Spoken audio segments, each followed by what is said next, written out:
warahmatullahi wabarakatuh. Hai semua, perkenalkan nama saya Aulia Nurul Umi dengan NIM 612062024009. Saya berasal dari Fakultas Ekonomi dan Bisnis Islam, Prodi Perbankan Syariah 1. Adapun tujuan saya dalam membuat video ini yaitu untuk memenuhi tugas final dari mata kuliah Statistik Inferensial. Dan adapun materi yang akan saya bawakan yaitu mengenai tentang analisis chi-square. Jadi tanpa berlama-lama, mari kita ke videonya. Sebelum lanjut ke videonya, pertama-tama mari kita ketahui terlebih dahulu mengenai apa sih yang dimaksud dengan analisis chi-square. Jadi, analisis chi-square merupakan metode statistik non-parametrik yang digunakan untuk menganalisis sebuah data kategori, di mana tujuannya yaitu untuk mengetahui apakah ada hubungan atau perbedaan antara data yang diteliti dengan data yang diharapkan. Baik, mungkin tidak sama dari kita mengetahui apa sih yang dimaksud dengan analisis non-parametrik. Jadi, analisis non-parametrik itu merupakan metode analisis statistik yang digunakan dalam mengolah data atau menganalisis data tanpa mengharuskan data tersebut terdistribusi secara normal. Selanjutnya kita masuk ke bagian jenis-jenis analisis chi-square. Jadi perlu kita ketahui bahwa analisis chi-square itu terbagi menjadi 3 bagian.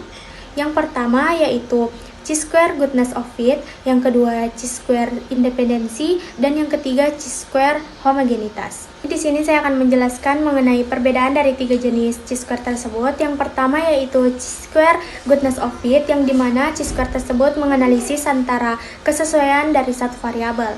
Kemudian yang kedua yaitu chi-square independensi, yang dimana menganalisis kesesuaian antara dua variabel. Dan yang terakhir yaitu chi-square homogenitas, yang dimana menganalisis distribusi antara anggota kelompok sama dengan variabel kategori. Untuk lebih mengetahui mengenai materi chi-square ini, saya akan memberikan satu contoh terhadap jenis chi-square yang saya paparkan. Di sini saya akan menjelaskan mengenai analisis chi-square goodness of fit. Seperti yang kita lihat sendiri bahwa contoh soalnya yaitu sebuah koperasi syariah ingin mengetahui apakah 90 nasabah memilih 3 jenis tabungan secara merata. Data yang diperoleh adalah sebagai berikut. Dapat kita lihat bahwa ada 3 jenis tabungan, yang dimana yang pertama yaitu tabungan umum, yang kedua yaitu tabungan haji, dan yang ketiga yaitu tabungan pendidikan. Dan adapun frekuensi observasi dari masing-masing tabungan tersebut dapat kita lihat pada tabel. Langkah pertama yang kita lakukan untuk menyelesaikan soal yaitu yang pertama yaitu merumuskan hipotesis.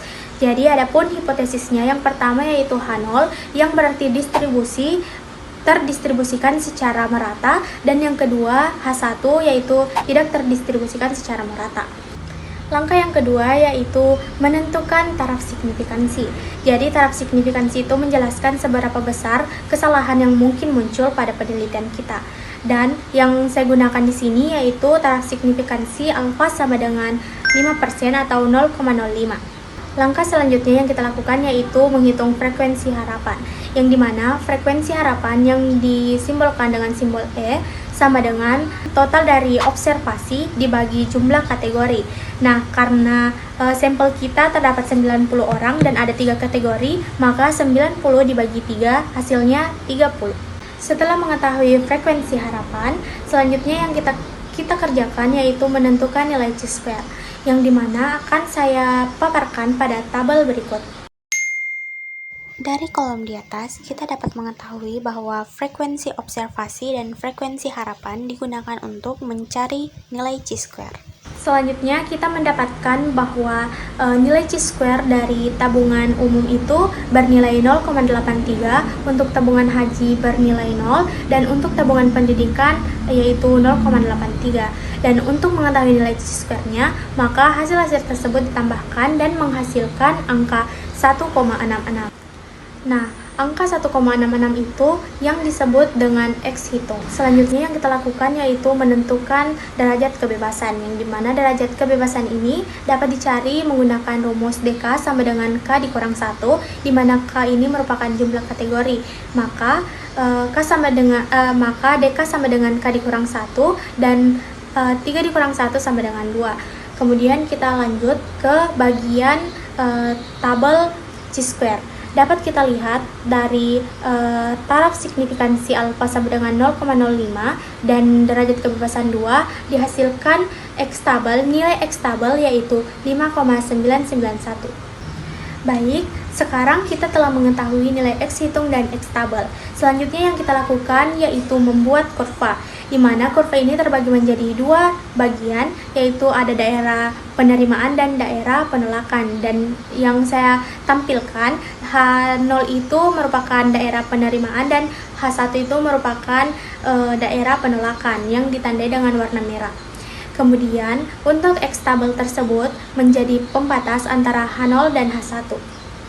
Selanjutnya yaitu karena X hitung lebih kecil dari X tabel, maka X hitung diletakkan pada bagian H0 atau bagian penerimaan. Maka dapat disimpulkan bahwa H0 diterima dan H1 ditolak.